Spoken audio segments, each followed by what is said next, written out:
দেখেন দেখেন দেখেন,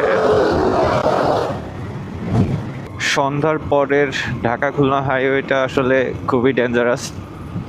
যদি কেউ রাইড করেন সেক্ষেত্রে অবশ্যই মাথা ঠান্ডা করে রাইড করবেন, কারণ গোপালগঞ্জের এই এরিয়াটা, বিশেষ করে মকসুদপুর থেকে আমাদের এই গোনাপাড়ার মোড় পর্যন্ত, এই এরিয়াটায় প্রত্যেকটা দিন ফেসবুকে ঢুকলেই দেখি একটা না একটা অ্যাক্সিডেন্ট আছেই।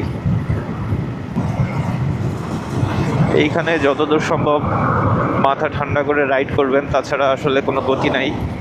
বড় যে গাড়িগুলো আছে, বাস ট্রাক বা যে কোনো কিছু, সুন্দরভাবে সাইড দিবেন।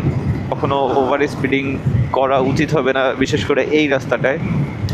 বাংলাদেশের মধ্যে যে কয়টা রাস্তা আছে, আমার মনে হয় এখন সব থেকে দুর্ঘটনাপ্রবণ রাস্তা হচ্ছে আমাদের এই ঢাকা খুলনা মহাসড়ক।